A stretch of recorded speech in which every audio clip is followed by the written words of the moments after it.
आपलं शहर आता स्मार्ट होतंय. मग तुम्ही कधी स्मार्ट होताय? स्मार्ट न्यूजचे यूट्यूब चॅनल सबस्क्राईब करा, स्मार्ट बना. नोटिफिकेशनसाठी बेल आयकॉनवर क्लिक करा.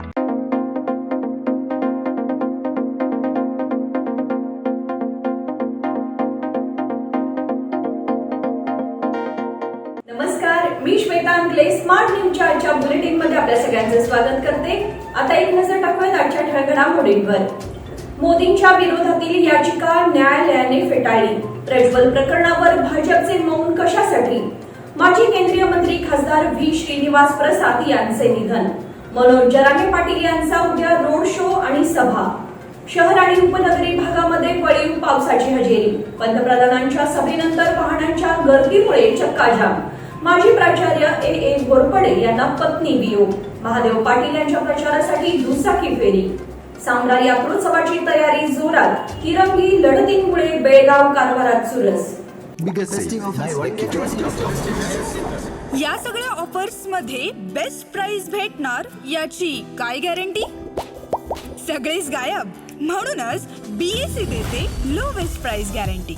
जर तुम्ही आमच्यापेक्षा कमी किमतीत सेम कपडे बाहेर कुठेही खरेदी केलात तर खरेदी केलेल्या किमतीच्या फरकाच्या दुप्पट रक्कम आमच्याकडून मिळवा. बीएससी द टेक्सटाईल मॉल मधून आताच खरेदी करा तुमची आवडती sari, ladies wear, mens wear, kids wear, तेही सर्वात कमी किमतीत. BSC the textile mall, Tilakwadi, Belagavi.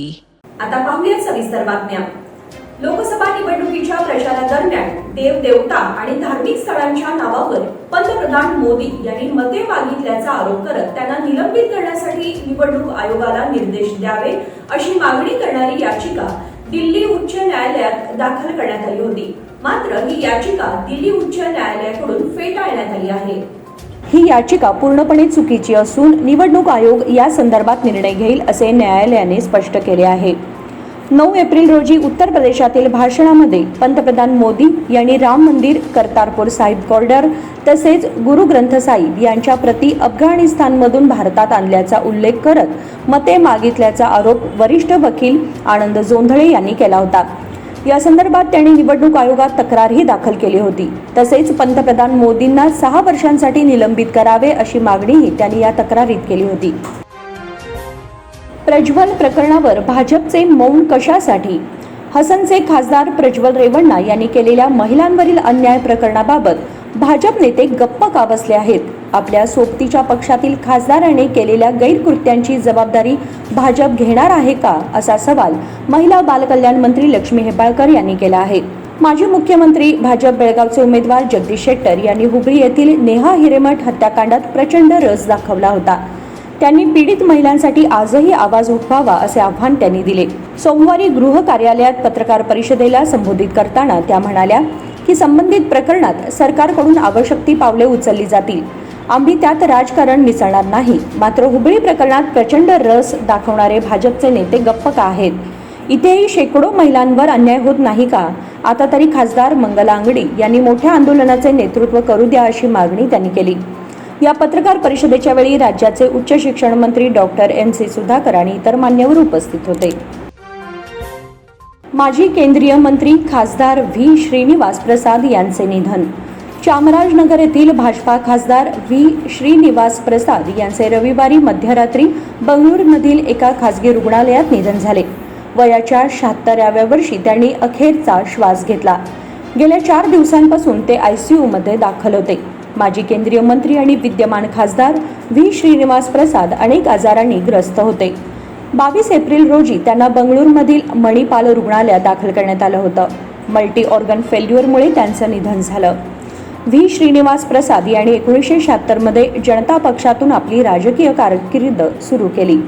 Shrinivas यांनी केंद्र सरकारपासून राज्यापर्यंत अनेक महत्त्वाची पदे दीर्घकाळ भूषवली आहेत. मनोज जरांगे पाटील यांचा उद्या रोड शो आणि सभा. मराठा नेते मनोज जरांगे पाटील यांच्या सभेची जय्यत तयारी करण्यात आली आहे. मंगळवार सभेपूर्वी धर्मवीर संभाजी चौकातून जरांगे पाटील यांच्या भव्य रोड शोला सुरुवात होणार आहे. यावेळी मोठ्या संख्येने उपस्थित राहण्याचे आवाहन सकल मराठा समाजातर्फे करण्यात आले आहे. मराठा समाजाच्या विविध प्रश्नांवर मार्गदर्शन करण्यासाठी मंगळवारी धर्मवीर संभाजी उद्यान, महाद्वार रोड येथे जरांगे पाटील यांची जाहीर सभा आयोजित करण्यात आली आहे. सभेसाठी आवश्यक ती तयारी करण्याचे काम युद्धपातळीवर सुरू आहे. शहर आणि उपनगरी भागात वळीव पावसाची हजेरी. मागील 2 दिवसांपासून शहर परिसराला आणि तालुक्याला पावसाची चाहूल लागली होती. मात्र सोमवारी सकाळपासून दिवसभर ढगाळ वातावरण होते. दुपारी 2च्या सुमारास पावसाच्या वर्षावाला सुरुवात झाली. शहराच्या मध्यवर्ती भागात जोरदार पाऊस झाला. शहराबाहेरील महामार्ग परिसरावर पावसाने चांगले झोडपून काढले. सकाळपासूनच ढगाळ वातावरण असल्याने वळीव पाऊस बरसणार या आशेने नागरिक प्रतीक्षा करत होते. बेळगावच्या शहराच्या मध्यवर्ती भागासह बेळगाव तालुक्याच्या पश्चिम भागात पावसाच्या तुरळक सरी कोसळल्या. 4 दिवसांपासून उष्म्याच्या प्रमाणात झालेली वाढ काहीशी कमी झाली. वळीवाने आता नियमित हजेरी लावण्यास प्रारंभ केला आहे. पंतप्रधानांच्या सभेनंतर वाहनांच्या गर्दीमुळे चक्काजाम. पंतप्रधान नरेंद्र मोदी यांच्या मालिनी सिटी येथील प्रचार सभेनंतर राष्ट्रीय महामार्ग क्रमांक 4 वर वाहनांची एकच गर्दी होऊन आलारवाडी ब्रिज जवळ तसेच या ठिकाणच्या सर्व्हिस रोडवर मोठ्या प्रमाणात वाहतूक कोंडी होऊन चक्काजाम झाल्याची घटना रविवारी दुपारी घडली. रविवारी सकाळी पंतप्रधान नरेंद्र मोदी यांची सभा आयोजित करण्यात आली होती. यासाठी शहर परिसरातील काही मार्गांवरील वाहतूक व्यवस्थित बदल करण्यात आला होता. त्याचप्रमाणे सभेच्या ठिकाणी जाणारे मार्ग रोखण्यात आले होते. पंतप्रधान मोदी यांची प्रचार सभा समाप्त होताच रोखण्यात आलेले हे मार्ग पुन्हा खुले करण्यात आले. परिणामी सुवर्ण विधान चौकच्या ठिकाणी असलेल्या राष्ट्रीय महामार्ग क्रमांक 4 वर वाहनांची एकच गर्दी झाली होती. माजी प्राचार्य ए घोरपडे यांना पत्नी वियोग. जाधवनगर येथील प्रतिष्ठित रहिवासी भाग्यरेखा अशोक घोरपडे यांचे दिनांक 29 रोजी अल्पशा आजाराने निधन झाले. त्यांच्या पश्चात 2 मुले, सुना, नातवंडे असा परिवार आहे. त्या मराठी शाळा क्रमांक 2 मधील माजी शिक्षिका होत्या. तसेच ताराराणी सहकारी सोसायटीच्या संचालिका देखील होत्या. येथील ज्योती कॉलेजचे माजी प्राचार्य अशोकराव घोरपडे यांच्या त्या पत्नी होत. महादेव पाटील यांच्या प्रचारासाठी दुचाकी फेरी. मये समितीचे बेळगाव लोकसभा मतदारसंघातील उमेदवार महादेव पाटील यांचा रविवारी धामणे परिसरात प्रचार करण्यात आला. परिसरामध्ये दुचाकी फेरी काढण्यात आली. यावेळी राष्ट्रीय पक्षांना मराठी माणसांची ताकद दाखवून देण्यासाठी मये समितीला मतदान करावे असे आवाहन करण्यात आले. धामणे, कुरबरहट्टी, मासकोंडहट्टी, देवगणहट्टी, यरमाळ या ठिकाणी दुचाकी फेरी काढण्यात आली. येळ्ळूरमध्ये फेरीची सांगता झाली. फेरीमध्ये युवा वर्गाचा सहभाग मोठा होता. शहर समिती कार्याध्यक्ष रणजित चव्हाण पाटील, सागर पाटील, चंद्रकांत कोंडुस्कर, माजी उपमहापौर संजय शिंदे आदी फेरीमध्ये सहभागी झाले होते. सांब्रा यात्रोत्सवाची तयारी जोरात. सांब्रा येथील महालक्ष्मी यात्रोत्सव 14 मे पासून सुरू होणार असून तो 9 दिवस चालणार आहे. सोमवारी घटस्थापनाही होईल. यात्रोत्सव कमिटीतर्फे यात्रेची जोरदार तयारी करण्यात येत आहे. सोमवारपासून ते मंगळवारपर्यंत रोज जप तप आणि अनुष्ठान होणार आहे. मंगळवारी पहाटे अक्षतारोपण, देवीची मिरवणूक व रथोत्सवाला सुरुवात होणार आहे. रथोत्सव शुक्रवारपर्यंत चालणार असून सायंकाळी देवी गदगेवर विराजमान होणार आहे. शनिवारपासून ते मंगळवारपर्यंत विविध कार्यक्रमांचे आयोजन करण्यात आले आहे. तिरंगी लढतींमुळे बेळगाव कारवारात चुरस. बेळगाव आणि कारवार लोकसभा मतदारसंघात महाराष्ट्र एकीकरण समितीचे उमेदवार रिंगणात उतरले आहेत. त्यामुळे निवडणुकीत रंगत आली असून राष्ट्रीय पक्षांसमोर आव्हान निर्माण झाले आहे. बेळगाव आणि कारवार लोकसभा मतदारसंघात मराठी भाषिकांची संख्या मोठ्या प्रमाणात आहे. मात्र मराठी भाषिक उमेदवार निवडून येऊ नये यासाठी सुरुवातीपासूनच खानापूर तालुक्याचा समावेश कारवार लोकसभा मतदारसंघात करण्यात आला आहे. तर बेळगाव लोकसभा मतदारसंघात इतर विधानसभा मतदारसंघाचा समावेश आहे. तरीही समितीने आपले अस्तित्व दाखवण्यासाठी अनेकदा बेळगाव लोकसभा मतदारसंघातून निवडणूक लढवली आहे. बेळगाव लोकसभा मतदारसंघाच्या पोटनिवडणुकीत शुभम शेळके यांनी मोठ्या प्रमाणात मते घेऊन संपूर्ण देशाचे लक्ष सीमा प्रश्नांकडे वेधून घेतले होते. बातमीपत्रामध्ये वेळ झाली एक छोट्याशा विरामाची. पुढे जाऊ नका, पाहत राहा smart news. biggest festive offers buy one get one. In सभी ऑफर्स में बेस्ट प्राइस मिलेगी, इसकी क्या गारंटी? सब गायब, इसीलिए बीएसई देता है लोएस्ट प्राइस गारंटी। अगर आप हमसे कम दाम में सेम कपड़ा कहीं और से खरीदते हैं तो खरीदी हुई कीमत के फर्क की दुगनी धनराशि हमसे पाइए। BSC द टेक्सटाइल मॉल से खरीदिए अपनी पसंदीदा sari, ladies wear, mens wear, kids wear और यहाँ तक कि होम फर्निशिंग भी, और वो भी सबसे कम कीमत में। BSC the textile mall, Tilakwadi, Belagavi.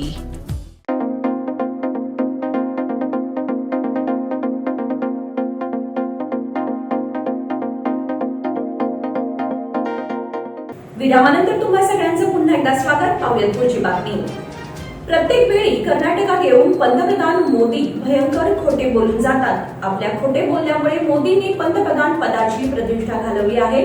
त्यामुळे खोटे बोलून तुम्हाला बकरा बनवणाऱ्या मोदींना पुन्हा अधिकारावर आणू नका, अशा शब्दात मुख्यमंत्री सिद्धरामय्या यांनी पंतप्रधान मोदींविरुद्ध आगपाखड केली आहे. कागवाड तालुक्यातील उगार खुर्द येथील विहार मैदानावर चिक्कोडी जिल्हा काँग्रेसच्या वतीने आयोजित कागवाड, अथणी, पुढची व रायबाग मतदारसंघातील काँग्रेस पक्षाच्या प्रजाध्वनी 2 निवडणूक प्रचार सभेचे उद्घाटन केल्यानंतर मुख्यमंत्री बोलत होते. या प्रसंगी माजी मंत्री वीरकुमार पाटील, आमदार गणेश हुकेरी, माजी आमदार काकासाहेब पाटील, श्याम घाटगे, मोहन शाह, चिक्कोडी जिल्हा काँग्रेस अध्यक्ष लक्ष्मणराव इंगळे आदी नेते व्यासपीठावर उपस्थित होते. निराधार वृद्धावर जायंट्स मेन आणि नामदेव देवकी संस्थेच्या वतीने अंत्यसंस्कार. गेल्या 15 वर्षांपासून किर्लोस्कर रोड येथे प्रदीप गुप्ता नामक एक व्यक्ती किरकोळ व्यापार करून आपला उदरनिर्वाह करत होती. निराधार असलेल्या या व्यक्तीचे कोणीही नातेवाईक नव्हते. तो पश्चिम बंगालचा रहिवासी असल्याचे सांगत होता. गेले काही दिवस ही व्यक्ती सतत आजारी पडत होती. त्याला अनेकदा समाजसेवकांनी जिल्हा रुग्णालयात दाखल केलं होतं. अखेर रविवारी सकाळी प्रदीप मिश्रा यांचा खडतर प्रवास संपला. ही व्यक्ती किर्लोस्कर रोड येथील महाराष्ट्र बँकेजवळ मृतावस्थेत असल्याची बातमी जायंट्स मेनचे सदस्य आणि नामदेव देवकी संस्थेचे अध्यक्ष अजित कोकणे यांना समजताच ते घटनास्थळी दाखल झाले. पोलीस प्रक्रिया पूर्ण झाल्यानंतर सायंकाळी 6 वाजता सदाशिवनगर स्मशानभूमीत त्यांच्यावर अंत्यसंस्कार करण्यात आले. यावेळी जायंट्स मेनचे माजी अध्यक्ष मदन बामणे, नामदेव देवकी संस्थेचे अध्यक्ष अजित कोकणे, मनपा कर्मचारी व इतर उपस्थित होते. सचिन केळवेकर यांच्या हल्ल्याचा खानापूर समितीतर्फे निषेध. महाराष्ट्र एकीकरण युवा समितीचे कार्याध्यक्ष सचिन केळवेकर यांच्यावर करण्यात आलेल्या भ्याड हल्ल्याचा खानापूर तालुका महाराष्ट्र एकीकरण समितीतर्फे जाहीर निषेध करण्यात आला आहे. तसेच पोलिसांनी हल्ला करणाऱ्यांवर कडक कारवाई करावी अशी मागणी केली आहे. मराठा आरक्षणासाठी आंदोलन करणाऱ्या मनोज जरांगे पाटील यांची मंगळवारी धर्मवीर संभाजी उद्यान मैदानात जाहीर सभा होणार आहे. या सभेची सोशल मीडियावर जागृती केल्यामुळे समिती कार्यकर्ते सचिन केळवेकर आणि त्यांच्या भावावर मध्यरात्री हल्ला करण्यात आल्याची माहिती मिळाल्यानंतर खानापूर तालुका समितीच्या पदाधिकाऱ्यांनी तातडीने निषेध नोंदवला आहे. पंतप्रधान मोदींनी घेतला जोंधळ्याच्या भाकरीचा आस्वाद. पंतप्रधान नरेंद्र मोदी यांनी बेळगावमध्ये घेतलेली सभा लक्षवेधी ठरली आहे. त्याचबरोबर त्यांचा बेळगावातील मुक्काम हा देखील भाजप कार्यकर्त्यांसाठी प्रेरक ठरला आहे. बेळगावातील प्रमुख भाजप राजकीय नेत्यांनी आणि संघटना प्रमुखांनी त्यांची भेट घेतली. शनिवारी रात्री बेळगावात वास्तव्यास असलेले पंतप्रधान नरेंद्र मोदी यांनी उत्तर कर्नाटकात प्रसिद्ध असणाऱ्या जोंधळ्याच्या भाकरीचे भोजन केले. बेळगावमध्ये मोदी पहिल्यांदाच मुक्कामाला असल्याने त्यांच्यासाठी विशेष अशा भोजनाची व्यवस्था करण्यात आली होती. माजी मुख्यमंत्री जगदीश शेट्टर यांनी त्यांचे स्वागत केले. कंगराळीत स्वीप समितीच्या वतीने मतदान जागृती अभियान. कंगराळी खुर्द येथे जिल्हा व तालुका स्वीप समिती व ग्रामपंचायत कंगराळी खुर्दच्या वतीने आयोजित मतदान जागृती अभियान राबवण्यात आले.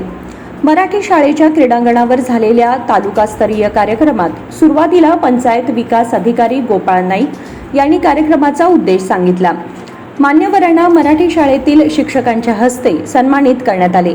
त्यानंतर CEO राहुल शिंदे यांच्या हस्ते कृष्णा राजू सागर, स्वीप समिती तालुका प्रमुख रामरेड्डी पाटील यांच्या उपस्थितीत निवडणूक ध्वज फडकवण्यात आला. यावेळी मतदान एक कर्तव्य म्हणून पार पाडणार अशी शपथ सर्वांनी घेतली. यावेळी राहुल शिंदे यांनी मार्गदर्शन केले. UPSC परीक्षा वेळापत्रक जाहीर. केंद्रीय लोकसेवा आयोगातर्फे 2025 मध्ये होणाऱ्या नागरी सेवा परीक्षेसह विविध पदांसाठी भरती परीक्षांचे वेळापत्रक आयोगाच्या संकेतस्थळावर प्रसिद्ध करण्यात आले आहे. त्यानुसार नागरी सेवा आणि भारतीय वनसेवा पूर्व परीक्षा 2027 साठी 22 जानेवारी ते 11 फेब्रुवारी 2025 या कालावधीमध्ये नोंदणी करता येईल. 25 मे रोजी पूर्व परीक्षा होईल. नागरी सेवा मुख्य परीक्षा 22 ऑगस्ट तसेच वनसेवा मुख्य परीक्षा 16 नोव्हेंबरला सुरू होईल. अभियांत्रिकी सेवा प्राथमिक परीक्षेसाठी 18 सप्टेंबर ते 8 पर्यंत पूर्व परीक्षा होईल. 26 जूनला मुख्य परीक्षा पार पडेल. निरंजन सरदेसाई यांच्या प्रचारासाठी लोंढा गावामध्ये भव्य फेरी. युवकांनी प्रचाराची धुरा आपल्या खांद्यावर घेतल्यास समितीला निश्चित यश मिळेल असा विश्वास समितीचे युवा नेते शुभम शेळके यांनी व्यक्त केले आहे. कारवार लोकसभा मतदारसंघातील महाराष्ट्र एकीकरण समितीचे उमेदवार निरंजन सरदेसाई यांच्या प्रचारासाठी रविवारी हलशी येथे प्रचार फेरीचे आयोजन करण्यात आले होते. यावेळी शुभम शेळके यांनी कार्यकर्त्यांना मार्गदर्शन, तालुक्यात पुन्हा एकदा समिती कार्यकर्ते चार्ज झाले आहेत त्यामुळे केले. प्रारंभी हलशी बसस्थानक परिसरातील शिवाजी महाराजांच्या पुतळ्याला सरदेसाई यांच्या हस्ते पुष्पहार अर्पण करण्यात आला. यावेळी माजी ग्रामपंचायत सदस्य अर्जुन देसाई, समितीचे अध्यक्ष गोपाळ देसाई, रणजित पाटील, संजीव पाटील आदी उपस्थित होते. रस्ते गटारीसाठी मतदानावर बहिष्कार. शहरातील प्रभाग क्रमांक 19 मध्ये रस्त्यावर अतिक्रमण, रस्ते, गटारी व इतर सुविधांच्यासाठी नागरिकांनी मतदानावर बहिष्कार टाकण्याचा निर्णय घेतला आहे. 25 वर्षांपासून नगरपालिकेसह नेते मंडळींचे दुर्लक्ष झाल्याने हा पवित्रा घेतल्याची माहिती पंकज गाडीवड्डर यांनी दिली. या प्रभागामध्ये जुने आश्रयनगर, नवे जुने संभाजीनगर, टीचर्स कॉलनी, बाळूमामा नगर, महात्मा ज्योतिबा फुले नगर, बाबा कॉलनी, सरकार कॉलनी हा भाग आहे. यावेळी नागेश महंती, नितीन माळगे, अरुण बुरुड, प्रताप लोकरे, सुनील जठार, कैलास केसरकर यांच्यासह नागरिक उपस्थित होते. त्या बॅरिकेड्सची मानवाधिकारकडून दखल. टिळकवाडीतील पहिल्या रेल्वे फाटकावरील बॅरिकेड्स हटवून तिथे रहदारी पोलिसांची नियुक्ती करावी. रहदारी नियंत्रणात ठेवण्यासाठी सूचना फलक लावून झेब्रा क्रॉसिंग ओढावेत.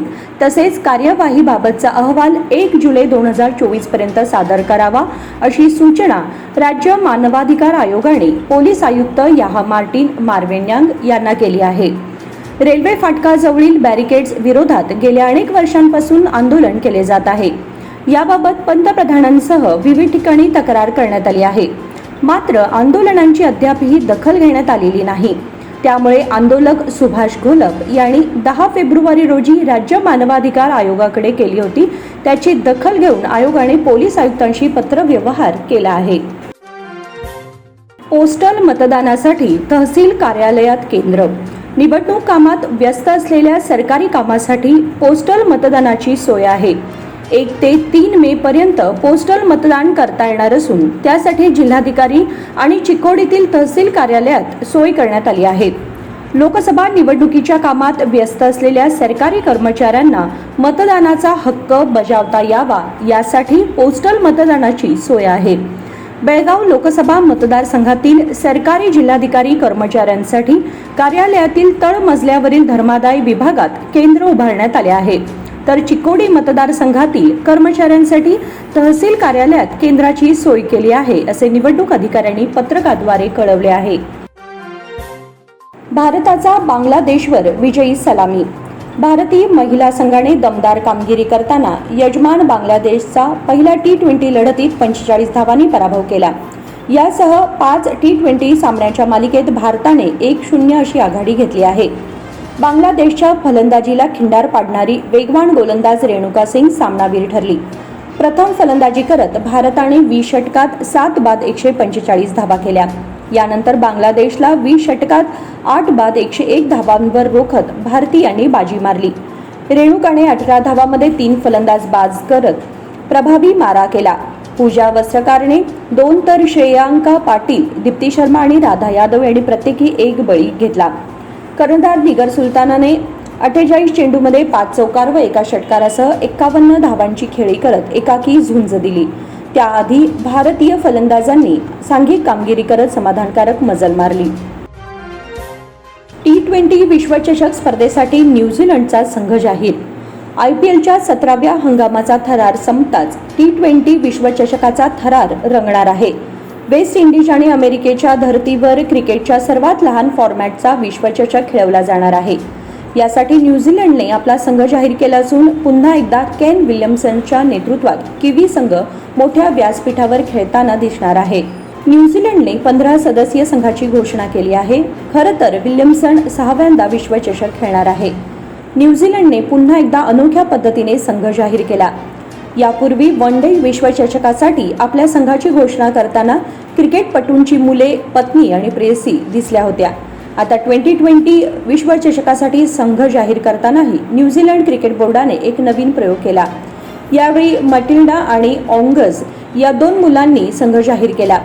विश्वचषकासाठी न्यूझीलंडचा संघ आहे केन विल्यमसन कर्णधार, Finn Allen, Trent Boult, Michael Bracewell, Mark Chapman, Devon Conway, Lockie Ferguson, Matt Henry, Daryl Mitchell, Jimmy Neesham, Glenn Phillips, Ravindra Mitchell, Santner, Ish Sodhi, Tim Southee. Pratap Kalkundrikar Halga श्रीचा मानकरी. हलगेतील हलगा स्पोर्ट्स क्लबतर्फे आयोजित जिल्हास्तरीय शरीरसौष्ठव स्पर्धेमध्ये बेळगावचा प्रताप कालकुंद्रीकर हलगा श्री किताबाचा मानकरी ठरला. मोरेश देसाईने बेस्ट पोझरचा किताब पटकावला. 5 वजनी गटात झालेल्या स्पर्धेचा अनुक्रमे निकाल असा की 55 किलो नितेश मजुकर, ऋतिक पाच्छापुरे, केतन भातकांडे, आकाश जोगानी व गौरव काकतीकर. 60 किलो वजनी गटामध्ये गजानन गावडे, नितेश गोरल, नारायण जोशीलकर, साहिल पाटील आणि राजू गडकरी. 65 किलोमध्ये किशन संताजी, रितेश हणमंताचे, आदित्य मोरे, संतोष हुंद्रे आणि विजय नेलजी. 70 किलो वजनी गटामध्ये सुनील भातकांडे, गणेश पाटील, मंजुनाथ सोनटक्की, कपिल कामनाचे आणि संदीप पावले. 70हून अधिक गटामध्ये प्रताप कालकुंद्रीकर, प्रसाद बाचीकर, राहुल कुलाल, रवी गाडीवड्डर, मोरेश देसाई, अजित सिद्धनावर, गंगाधर एम, सुनील रावत, हेमंत होवाळ आदी उपस्थित होते. हुबळी प्रीमियर लीग क्रिकेट स्पर्धेला प्रारंभ. हुबळीतील KSCA व KCC मैदानावर आयोजित हुबळी प्रीमियर लीग क्रिकेट स्पर्धेचे रविवारी मान्यवरांच्या उपस्थितीत उद्घाटन करण्यात आले. सुपर किंग्ज हुबळी विरुद्ध धारवाड पॅन्थर्स यांच्यात उद्घाटनाचा सामना खेळवण्यात आला. BDK स्पोर्ट्स फाउंडेशनचे सचिव अमित भुसद यांनी स्वागत केले. स्वर्णा ग्रुपचे व्यवस्थापकीय संचालक डॉक्टर VSV प्रसाद यांच्या हस्ते स्पर्धेचे उद्घाटन करण्यात आले. ही स्पर्धा IPL पेक्षा कमी नाही. या भागातील खेळाडूंनी भारतीय क्रिकेट संघात स्थान मिळवावे असे डॉक्टर प्रसाद यांनी सांगितले. यावेळी KSCA धारवाड विभाग समन्वयक निखिल भुसद, बाबा भुसद, कैलास मुनव्वर, पंकज मुनव्वर, सतीश पै, मनीष ठक्कर, कार्तिक चव्हाण आदी उपस्थित होते. स्पर्धेमध्ये 8 संघाचा सहभाग असून बेळगावचे लक्ष क्रिकेट अकॅडमी चिक्कोडी, आनंद स्पोर्ट्स, डेपो टायगर्स असे 3 संघ सहभागी झाले आहेत. अन्य संघ हुबळी, धारवाड व बंगळूर येथील आहेत. प्रत्येक सामना 25 षटकांचा होणार आहे. याचबरोबर स्मार्ट न्यूज आजचे बुलेटिन इथे संपते. धन्यवाद.